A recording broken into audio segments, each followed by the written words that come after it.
Art, where are you from?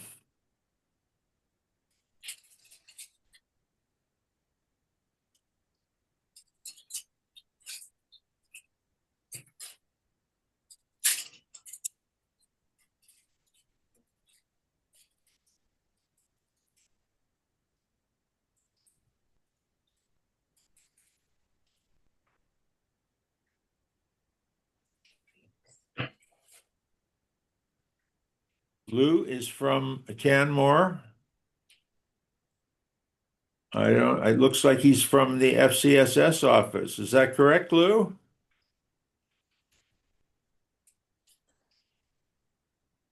Hi, yes, that's right. And it's she. It's That's she. okay. Thank you. She. I should put my pronouns in. So, the folks in, oh, that's Canmore. Canmore. Yeah. Okay.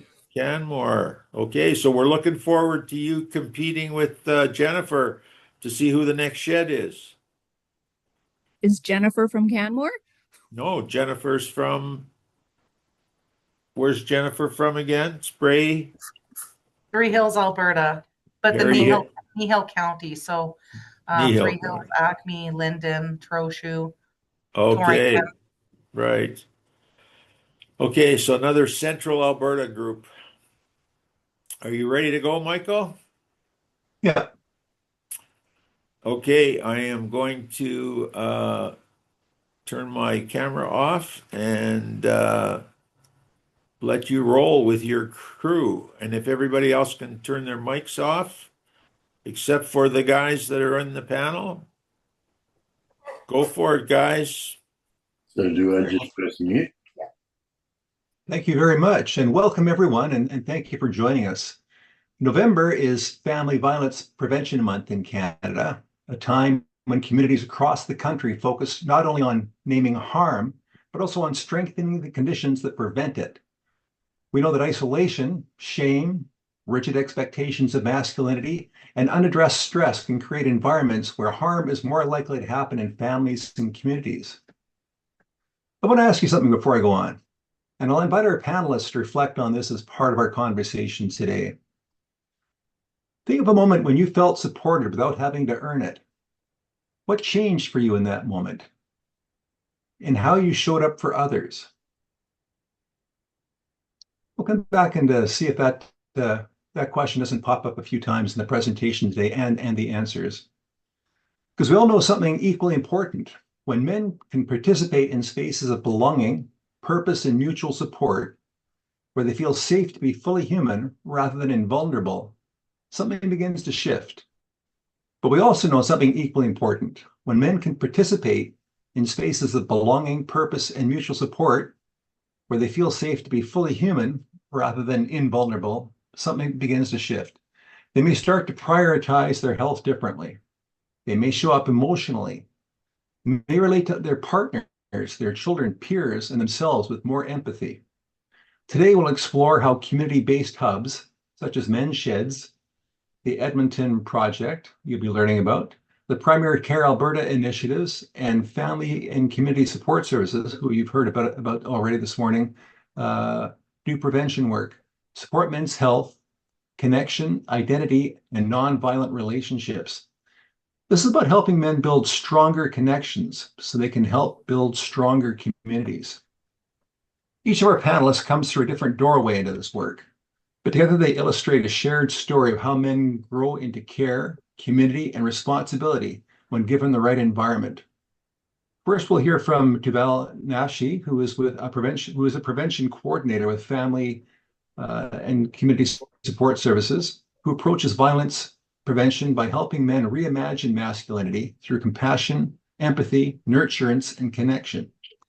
Next, we'll move on to Nick Levitt, who coordinates the Edmonton Project, a collaborative, the emphasis there is on men, so Edmonton Project, clever play on words, a collaborative movement rooted in the belief that men's mental health and social support contribute to stronger families and safer communities. And finally, we'll hear from Pascal Dumoulin, who's a health promotion facilitator with the Primary Care Network, Primary Care Alberta, who works with communities through a collaborative framework and healthy equity lens, on enhancing protective factors that reduce isolation and support community-rooted prevention.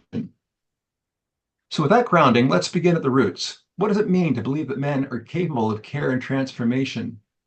Tuval, I'd love you to start with that question. You've spoken about helping men. Great.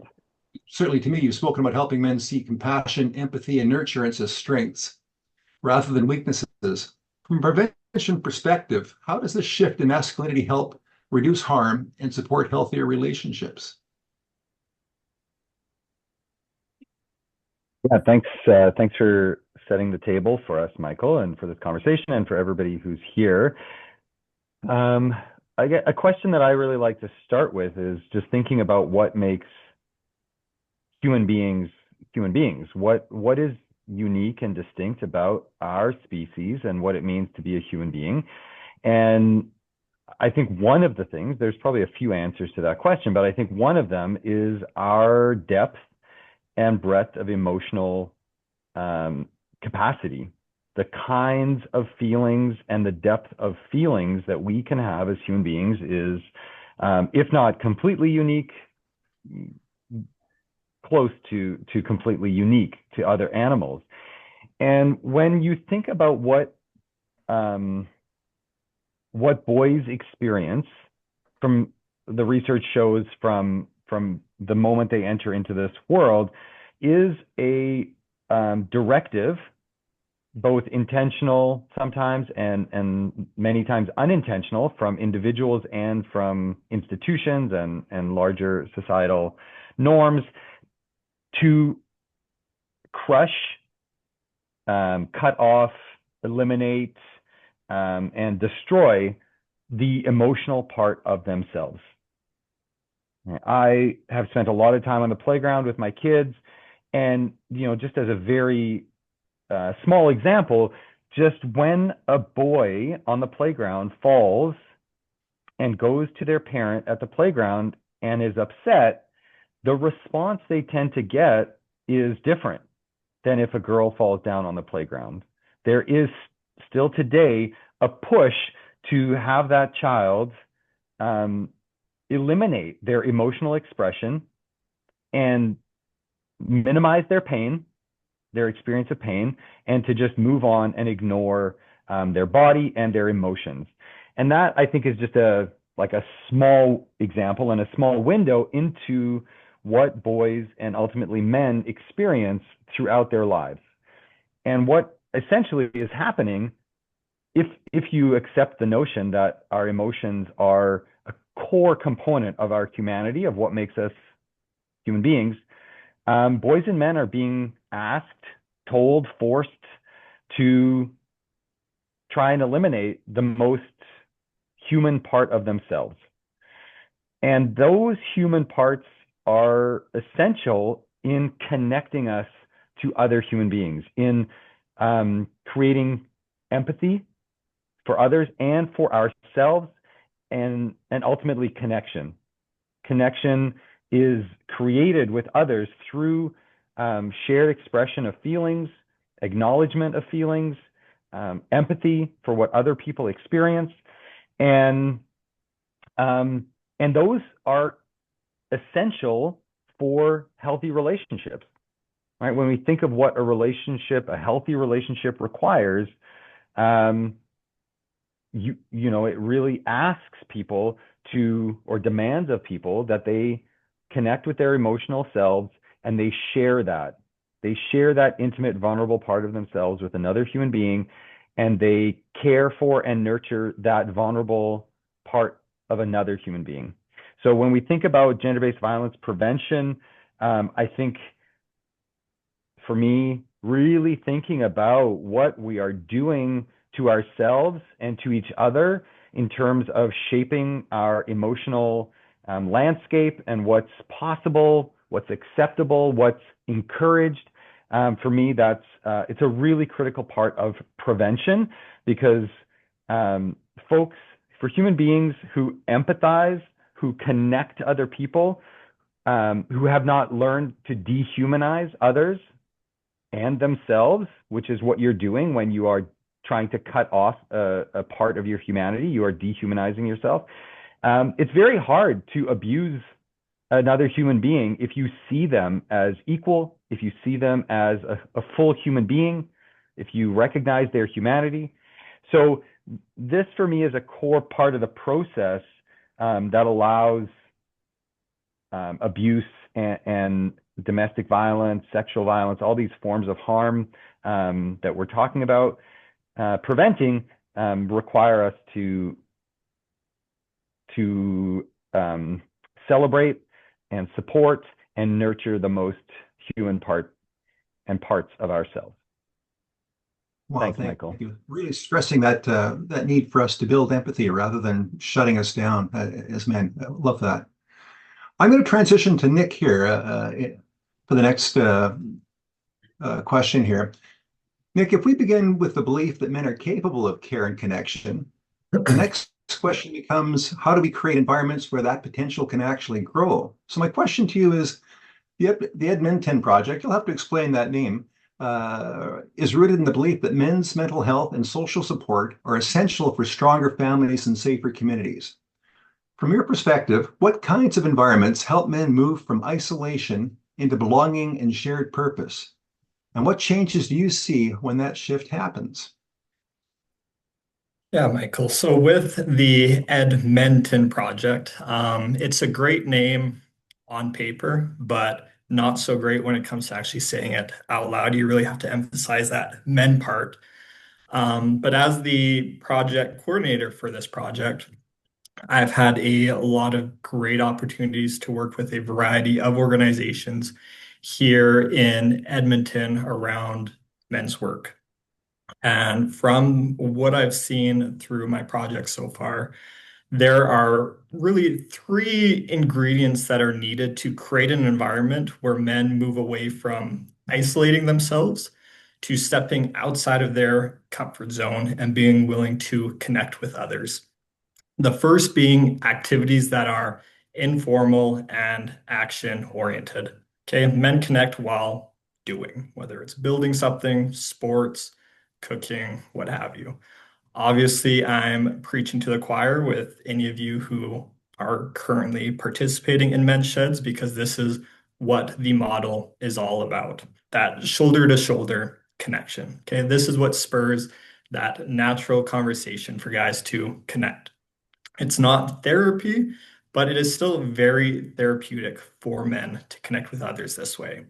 In these environments, men feel safe, they feel like they're not being judged, and this leads to them being able to finally drop that armor. It's a space where men can step outside those rigid masculine expectations, such as being closed off, and they're able to just be themselves. The second is peer-based environments, okay, around other guys that have a shared experience. Men are able to open up around guys who've walked in their shoes. Okay, it feels more real, not so clinical. Okay, therapists, counselors, psychiatrists, these kinds of professions are important as well. But for a lot of guys, it is that more human connection we desire. And since men don't open up, most guys think they're alone when facing life's challenges. Okay, whether it's work troubles, financial issues, relationship problems with the kids or with the partner. Okay, a lot of guys feel like they're alone when going through this because nobody else is talking about this. But being around others with shared experiences reduces this isolation. Okay, when you're in these groups where Michael opens up and starts talking about his issues, his problems, or Tuval can open up, or Pascal can open up, you realize that, oh, I'm actually not alone. These things that I'm experiencing, it doesn't mean that I'm broken or I'm a failure. Okay, these are just very normal life experiences that everybody is facing. Okay, so this builds the confidence for guys to be able to talk about their life and their challenges. Okay, men want to open up and talk about their problems. They just need to be given permission to do so. Okay, and these environments allow for that. And lastly, are activities that are accessible and low barrier. Okay, these kinds of settings are often outside guys' comfort zone. So you need to make it as accessible as possible for guys to participate. because a lot of guys, especially those who are participating for the first time, it's often a snap decision. Okay, there's not a lot of forethought that goes into it. It's weeks of building up the courage to finally participate for that first time. Okay, so we need to make sure that there are very limited barriers in participating. Okay, common barriers that I've seen with the work that I've been doing is a high fee to participate, having to register in advance. Like I said, a lot of these decisions to participate, especially for the first time, comes on a whim. Okay, so you need to make sure that it's easy to get through the door that first time. Easy entry leads to higher participation. Okay, and what changes happen in men when this shift occurs? For starters, there's improvements in their mental and emotional well-being. Okay, as guys connect, they experience less stress, less anxiety, less depression. Okay, men report feeling more balanced, more grounded. A place for belonging creates resilience for life stressors. Okay, whether it's minor stressors, major stressors, okay, this environment helps protect guys against that.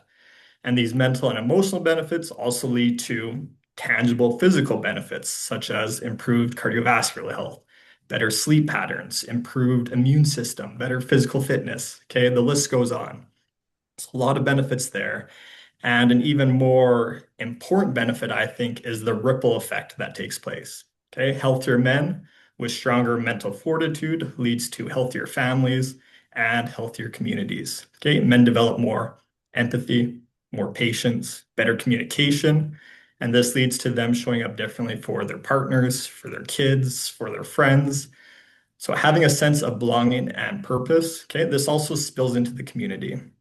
Okay, men report higher rates of volunteering, okay, being more likely to support your peers, and just being a overall more positive presence within the community. Okay, so this kind of work, it's important not just because of the personal change that can take place within men, but because of the cultural change that can take place around men as they develop and grow more. Thank you, Nick. So you observe that once men begin to grow through connection, uh, good things happen for us. And that raises another question: how communities can recognize and support these shifts as part of a broader well-being. Pascal, from your vantage point in health promotion, how do hubs like men's sheds or wellness-based movements function as early supports or protective factors for men's mental health and well-being, especially when rooted in community? Thanks, Michael.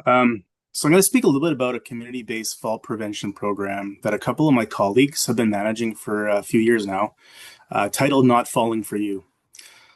So this program is a peer-led, low-cost physical activity program designed for older adults with a goal of reducing falls, since falls are the leading cause of injury in Alberta for adults 65 plus. So while most health-focused programs are targeted to men and women are largely attended by women, what my colleagues notice is that men are starting to become more involved. So to better speak to that, I'm just going to momentarily put on my other hat, where I lead a men's group for the city of St. Albert. So the majority of our current participants are retired men.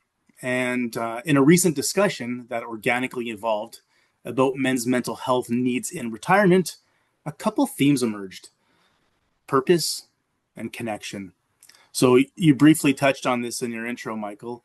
And now tying that to our Not Falling for You program, that sense of purpose might result from, in this case with our program, from the physical, the emotional, and the social benefits of actively participating in the program. It could also come from the benefits of volunteering, such as our 2 male volunteers who are leading an exercise class, or even the gentleman who's a retired accountant and he's using his knowledge to volunteer as a treasurer on a board for a community league which hosts these classes. So men are looking for purpose by giving back and sharing their knowledge and skills with others. And that, coupled with the need for increased social connection through these type of community programs or even other community initiatives, speaks to the importance of those early supports or protective factors. So essentially, these spaces, they serve as access points, and this is kind of the language that I like to use. And it's these access points where these access points are those supports that might not have previously existed, right? So if this is kind of your first time participating in a program, a group, a club, or something, this is your entry point. This is where the opportunities to feel supported, to develop those friendships, to develop some of those healthy behaviors starts from. Thank you, Pascal. I'm just thinking back to a time when I was a social worker for many years, and early on the question, and I was working in a similar vein, engaging men in building healthy relationships, and the question often was, where are the men? And I'd be the only one in the room, surrounded by colleagues who were largely female. And I'm glad to hear the climate is changing, and I think all of us that have worked in the field are noticing a change. But here's a question, just to back up. In your experience, what prevents men from engaging? What are the conditions that help them stay and grow inside a community hub or a movement, for example, like a men's shed? So if you could expand a bit on what you think are the barriers to men engaging? And if we can I'll go through the same, the order again. I'll start with Tuval, if you have some observations you'd like to make about that. Yeah, thanks, Michael. I think, I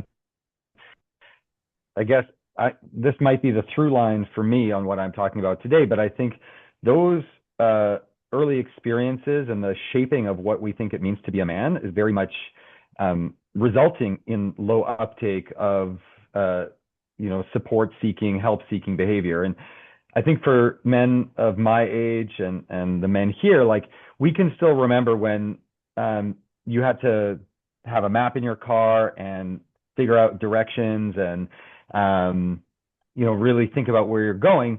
And there was always a stereotype and a joke that men don't ask for directions. And, it's kind of funny, not that consequential, but I think it really does point to a reality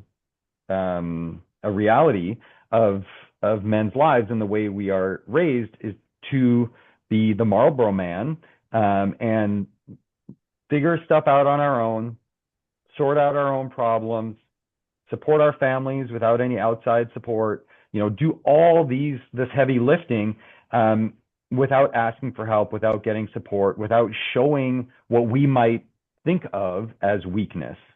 And that plays out in a number of different places and spaces. And I think the environments that we're creating and some people like Michael have been trying to create and invite men into for a long time, are really hitting up against and brushing up against these norms of kind of masculine behavior and masculine expectation. And some of those things are now being worn down. And so men are feeling either like they have no choice, they need support to such a degree that they just will show up, or they feel like there's just more acceptance. We're having much more public conversations about mental health.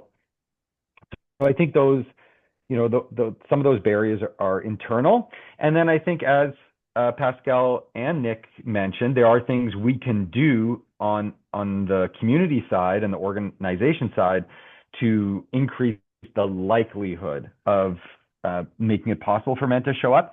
And so, Pascal mentioned Menship, which is a St. Albert funded program, and it's, I would say, on the low end of, it's free. There's not a lot of mental health language. It's not facilitated by a professional counselor. It's kind of light and accessible. But we have now also fund a program.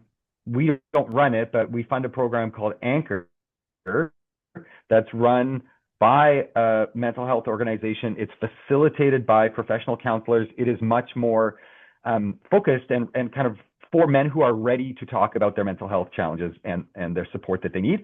And so I think also creating a kind of a spectrum of entry points, because we did lots of surveying in our city in St. Albert, and there were men who said, if it even smells like mental health related, I'll never come. I won't show up. And so Menship is great, because there are men who've gone to Menship now for a while who never wanted to get mental health support, but now they're feeling different. They're meeting other men who are accessing that, or they're meeting somebody who works in that field. And it's allowed them to see this as less intimidating, less threatening. And so I think just creating also those different access points that are supportive, that are, just more accepting. And as Nick said, as low barrier as possible. So reducing costs, making accessibility a part of it. So yeah, that's what I would say. Thanks, Deval.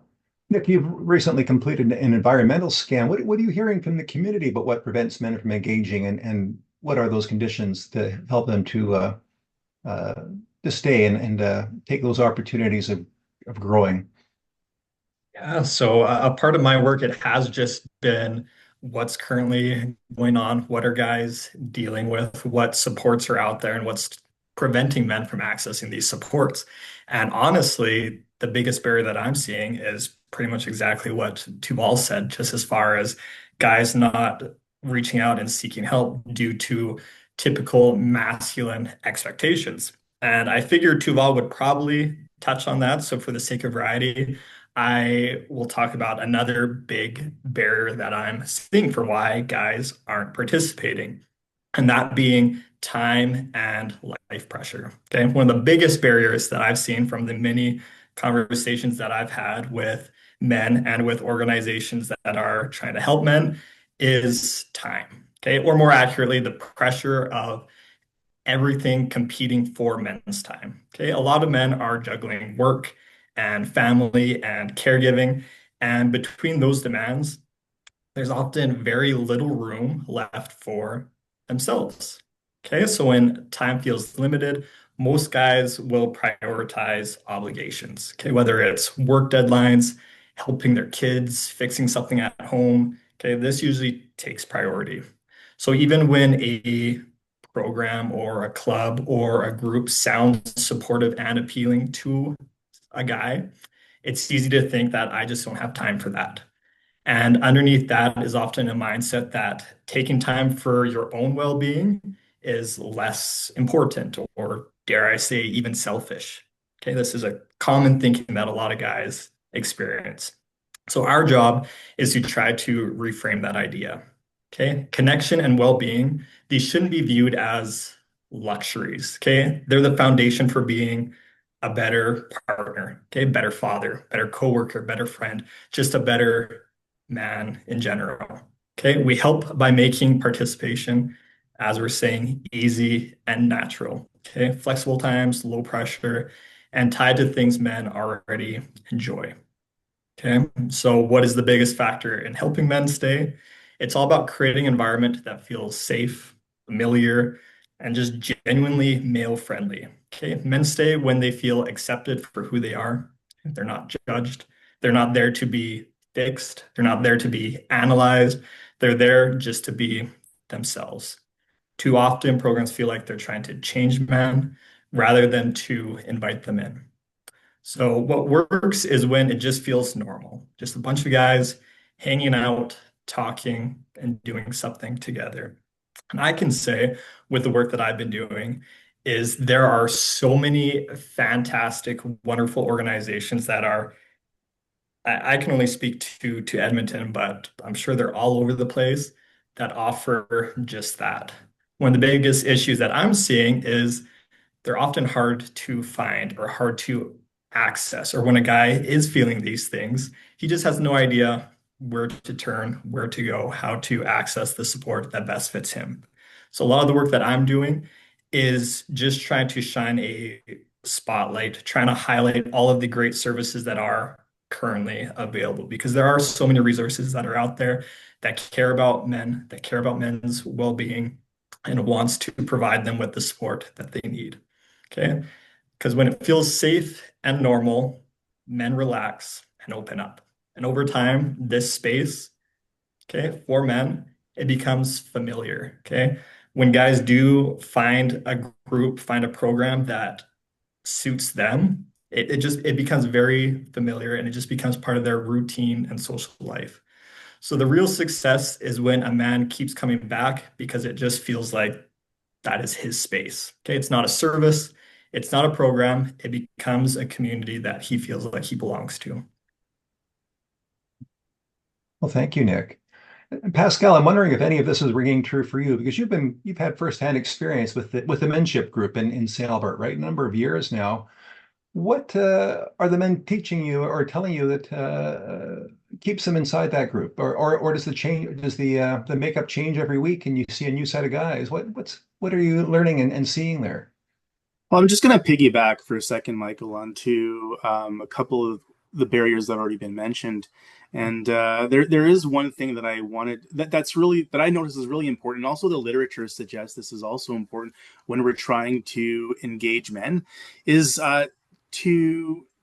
when you're marketing either groups or programs or those spaces for self-identified men, it's important that we make those marketing images relatable. So, for example, like using images and language that are inclusive and representative of men from various cultures, socioeconomic classes, occupations, and also like different abilities, so that nobody feels left out. Because we've had men in our group from different cultures, and it's important that when we are promoting this group and trying to make it a very inclusive space, that we're creating these images and these that all men can relate to, that they can, so that at the end, after they view these images and these posters, they can look at them and say, like, yeah, I could totally see myself participating or joining, right?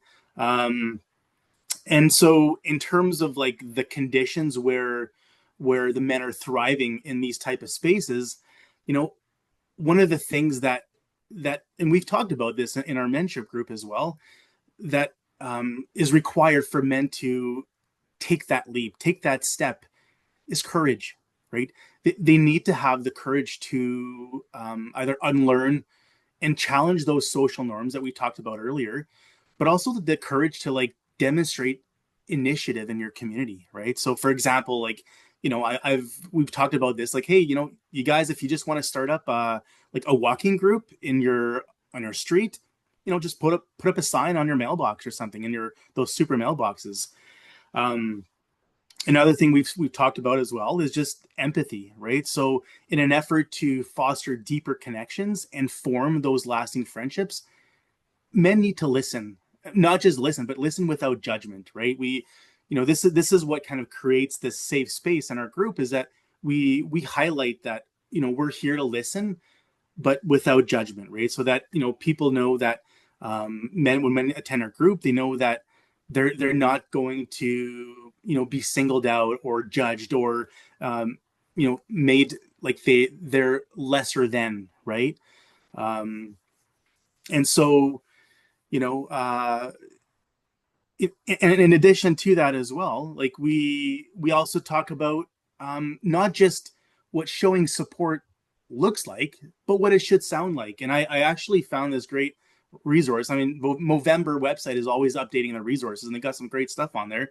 And I noticed that they've got this section where men can, there's this sort of interactive like scenario where you can learn how to appropriately respond to either a situation or scenario where, a friend of yours or somebody that is either struggling or is kind of like, highlighting that something might be going on, right?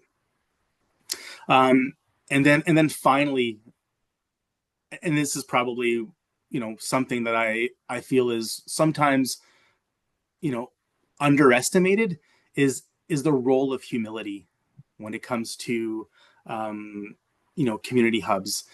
Because this is something that cultivates an openness of learning. It builds those trusting relationships. It encourages inclusivity, as I touched on earlier, fosters resilience, and it also empowers others. But more so, when community members see that humility is modeled by community leaders, it sets a tone, right? It shows that growth isn't just a shared journey. That growth is a shared journey and not a competition, right? And this is sometimes how our male egos operate, that there's always this sort of like, need to compete with others. But this kind of sets the tone that we're all the same. We're all here together with a similar purpose. We're all on a similar journey, and we're here to stand alongside each other and help us become a better version of ourselves, right? And help each other grow. I'm drawn to thinking I'll go back to Tavel's illusion of the GPS. And I think all of us here that are involved in this work started out without a map in front of us. We haven't known where to go or how to start. And I remember I had those conversations with Tavel when you were first sitting in that position, asking those sorts of questions, like how does one start out in this sort of work? Although I know you've been on the path for a long time, it's just, these are big questions. So many of us here today are probably not going to start a men's shed or launch a whole movement, but there might be things that we can do to act as catalysts or connectors or quiet supporters or allies. Just drawing from your personal experiences, what would you do to help plant or support spaces where men can gather and grow? And what's one way that we can all help? Well, Tuval, do you remember that conversation we had? All those. It was a long time ago. I know you were just asking how I got started in my position and what helped me to develop a path and things like that. Yeah. Oh, for sure. Yeah, I'm going to lean into my starting point today, and I think what has been the most profound for me, and I think what has really a significant impact, is addressing our own willingness to be vulnerable with other men. And it's not, some professional role or starting a group or organization. It's can I tell other men how I'm struggling? Can I express hard feelings? Can I talk about how I'm struggling in my relationship in a respectful way with other men in my life?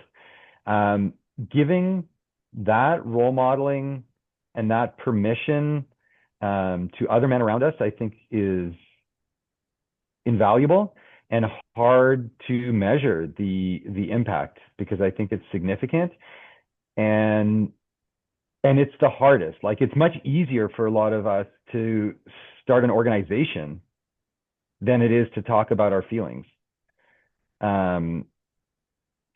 It's easier to facilitate a group where I get other people to talk about how they feel than it is for me in a one-on-one conversation with someone I care about to tell them I'm concerned about them and really try and dig in with them about what's really going on. So I think there's all kinds of research and reading we can do, and I think there's value in all of that, and thinking about organizationally and institutionally what we can do. And then the other thing I would just say, because I don't come from a men's mental health background, although I'm doing more of that work now. I come from a domestic and sexual violence prevention background, and I think it's critical that we, from my perspective, that we don't just think about how do we get men together, because men do get together. They get together in locker rooms and bars and boardrooms, and sometimes good things come out of that, but lots of times there's just a reproduction of harmful behaviors and harmful attitudes about women and gender diverse people and about ourselves. And so when we are, even like with men's sheds or any kind of space that we are creating or facilitating where we're asking men to come and get together, I think it, from my perspective, again, it needs to be a little bit more than we've created a container for men to be in. There has to be thought into what is that container. Are we just getting men together and they're bringing, not because they're bad people, but because they've learned sexist or homophobic language or racist ideas, and they're bringing that into the space? Are we just saying, you know what, as long as they're connecting and finding common ground, that's fine? Or are we saying we know some of these things are not healthy, both for our communities and for these individuals, and we are facilitating, guiding, shaping a space, a culture of that environment that is at least questioning or asking for something different? Sort of that critical consciousness raising. Yeah. I remember early on in my career that I found that trying to be the guy that I wanted to be was like walking in sand, and world changed for me. I think when I realized that, my gosh, I'm not just walking in sand, but all of my colleagues and the people I'm most interested in are all walking in sand, and that did seem to open things up to Val. So I really find what you're saying. It's very valid for me. Nick, did you want to talk a bit about where someone could plant or support spaces where men gather and grow? Yeah, for me, I think the best way to answer this question is just to emphasize the idea that men don't always need someone to solve their problems. Okay. They need someone to be there to stand with them.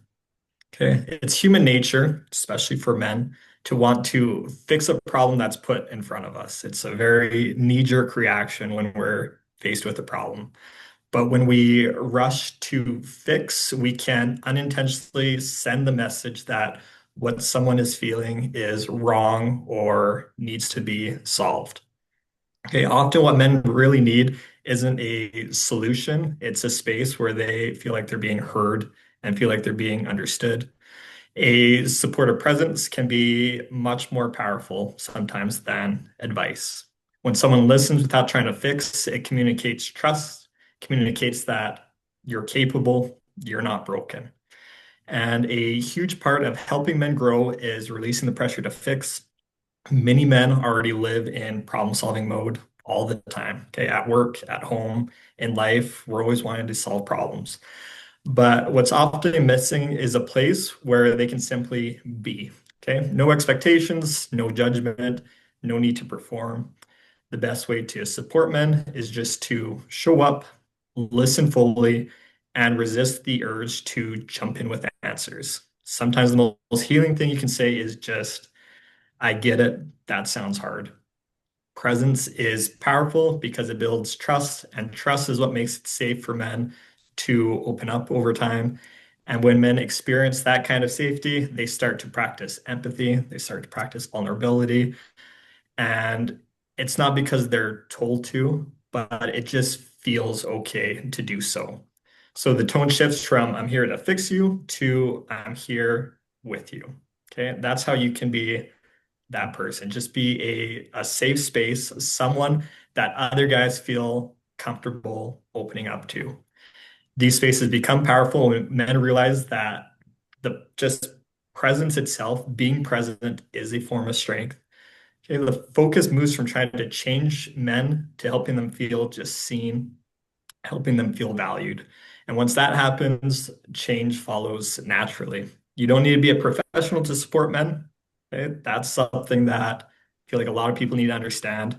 Okay, when they're faced with a friend or a peer who's opening up to them, and you go into panic mode. Like, I don't know how to handle this type of situation. You don't need to be a professional. You don't need to be an expert. You just need to be a consistent, genuine person that's willing to stay present even when it's uncomfortable. Okay, we help the men the most when we stop trying to change them and just start standing beside them. And one way that I'm trying to practice that this month for people who do know me, this is the first time you're probably seeing me without a beard. As Pascal talked about, it's Movember. It's currently that time of the year where a lot of guys, they will shave their face, and you can't see it now because we're only 5 days in, but I am growing a mustache. And the point of that is for people to come up to me and just, Nick, where's your beard? What's going on? And it just opens the conversation for me to talk about Movember and me to talk about men's mental health and what that means and just get the conversation flowing naturally like that. So there are just a lot of small things that you can do, but it's just all about being a safe space for guys to come talk to you. Thanks, Nick. Pascal, from your experience, is there anything you would add about, and I know power comes from being part of an organization, but there's also power in the individual. What do you think, what would you add to the process of creating or supportive spaces for men? So thank you for your awesome responses to Val and Nick. That was brilliant. So I would probably say, in addition to what's already been said, is to just show up, right? Like, just show up. And And I say this because I know that it's not easy to show up. I know that because I see all the participants that are registered for our men's group on Eventbrite, and I've mentioned this to some of the guys that like I'll see some people's names, the same name show up like every single 2 weeks, and this will go on for months and months and months, and then finally they show up, right? And sometimes a gentleman will tell me like, "Hey, I've been wanting to come for a while," and in my head, like I know, right? Because I've seen your name on you've been registering for the last like 4, 5, 6 months, right? So this is closely tied to courage that I spoke about, right? And the courage to dispel some of those normative beliefs, and to be willing to enter these spaces with an open mind and a willingness to learn. So and in terms of showing up, like I'm also gonna touch on a conversation that I had a couple of years ago with a few gentlemen who facilitate and run men's and dads groups, and both echoed the same things when it comes to consistency. So they said that if you want people to show up consistently, you need to do the same, right? So how as men do we expect to foster healthier relationships if we're not willing to show up and put in some effort and be willing to learn, right? So how as men do we expect to have a positive impact on our communities if we're not dependable, right? If we're not extending grace and care in all our endeavors, especially in our relationships, right? So this is how men grow.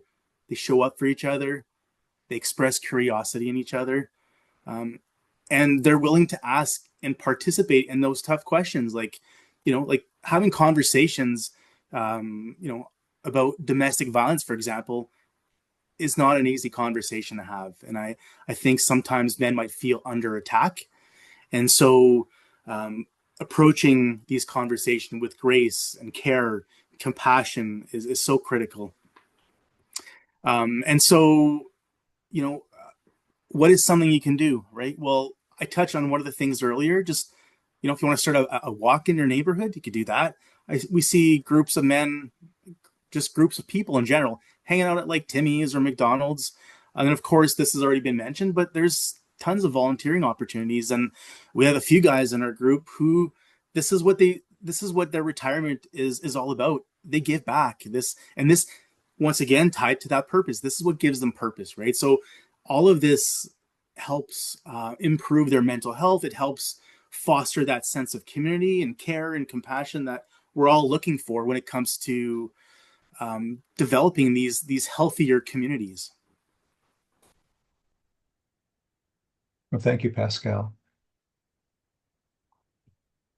We have a few minutes here for a final reflection before we give the audience a chance. If you have some questions or comments you wanted to pass our way to do that, we'll create some space for that. But for the panelists there, if you had one core thought or a hope that you hope you've conveyed today that people could carry away with them, what would that be?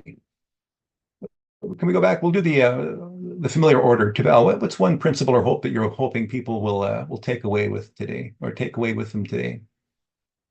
Yeah, I feel like I've had an advantage and I guess a disadvantage in the order here, because I get to deal, the first comment here and maybe take what other people are going to say.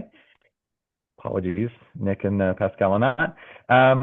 Yeah, I think it does probably depend on the day you ask me, but today I'm really focusing on the emotional literacy for men and the profound impact that has. And so, yeah, I think the biggest takeaway is do your own work.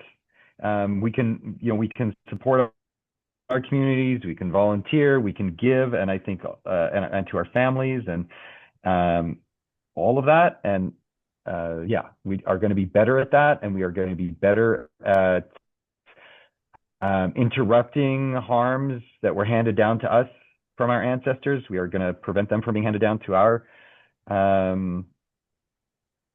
our progeny and younger generations, if we take time to look at who we are, what has been handed to us, what do we want to keep, what do we want to throw away, and how do we get back in touch with the emotional part of who we are that was silenced or hurt or damaged as we became men. So for me, that would change the world, I think. Open up and do that important self-assessment. We'll stick to the order here. Pascal, I'm sorry, Nick, you're second in the flow here. What are you hoping people will take away today?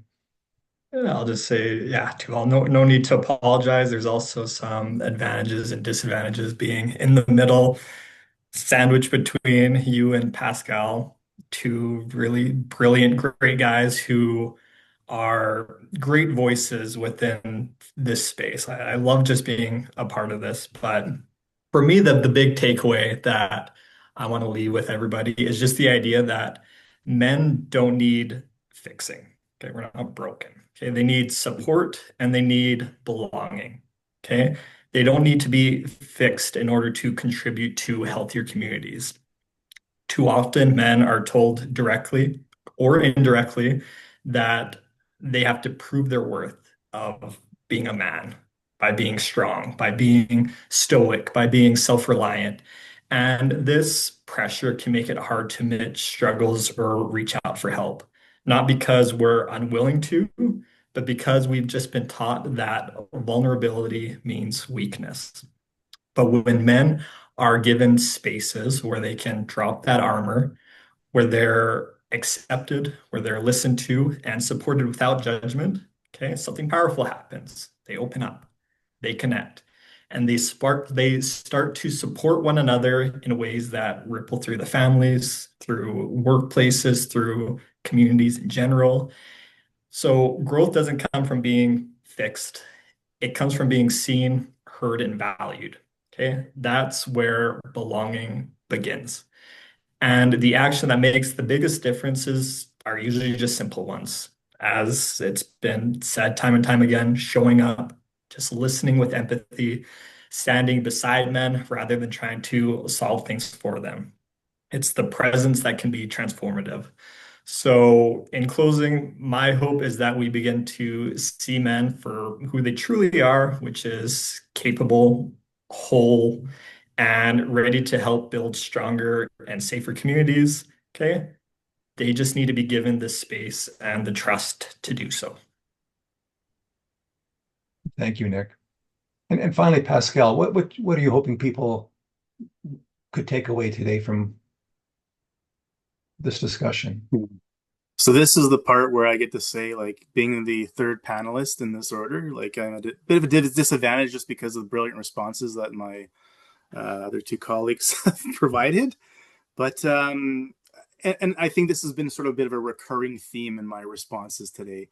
And I'll rather than kind of reiterate what's already been said, I'm just gonna speak to the courage, right? Like the courage that that we need as men to be present, the courage that we need to be willing to change the way that we think and to be open for open to some challenging conversations at times, and the courage that it takes to touch on what Tuval's been saying all morning is the courage to be vulnerable, right? And to show those emotions. And, you know, it's really hard to think about the process that might be required for men to get there, right? It's like, and it's a very slow, and I acknowledge a very gradual process to get there, right? And I kind of liken that to, for example, the different types of spaces that exist out there for men,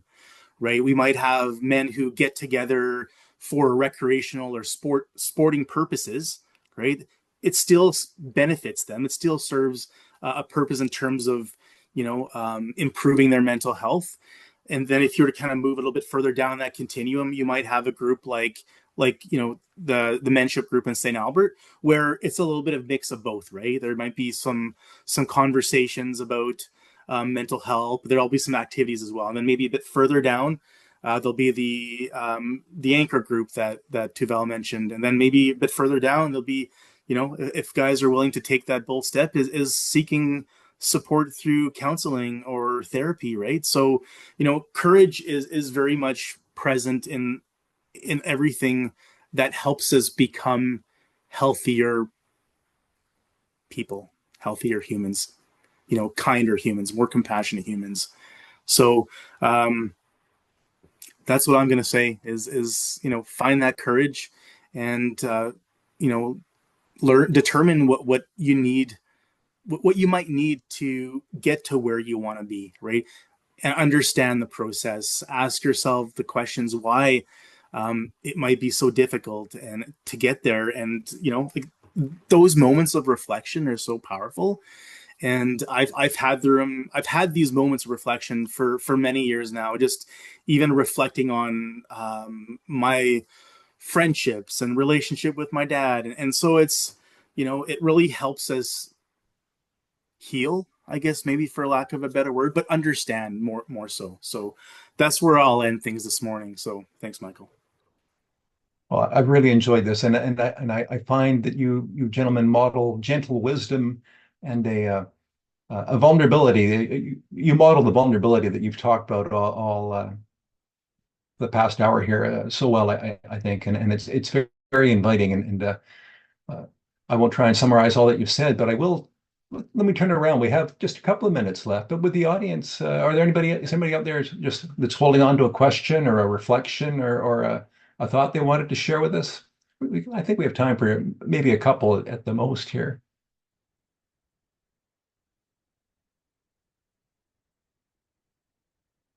You're all filled with thoughtful observations and kind of reflecting on your own experience with masculinity, either yours personally or that of others.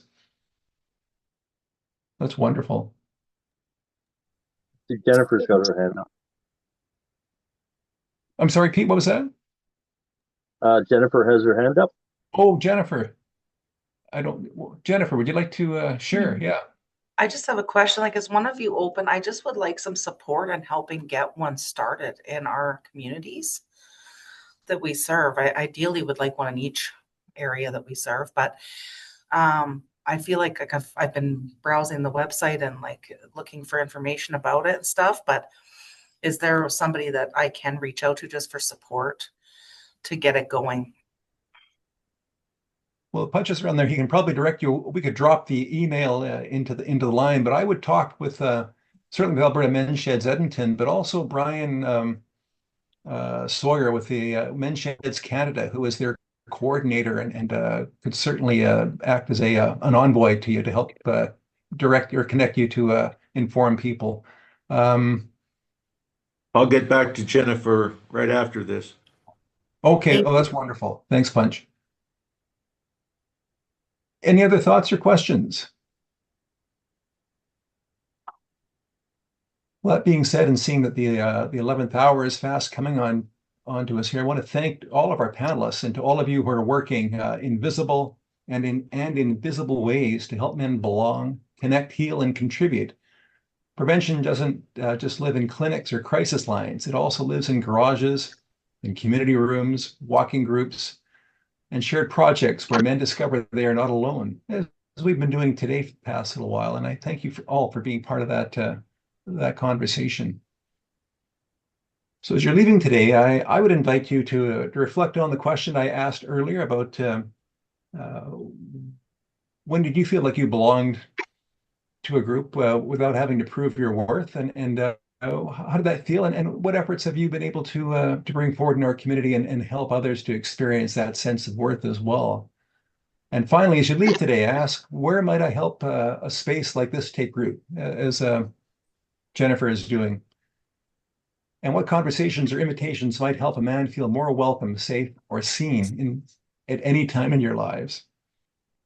And that concludes. So Punch, if you wanted to step in, if there's any last sorts of administrative details you wanted to direct us about, now would be the time.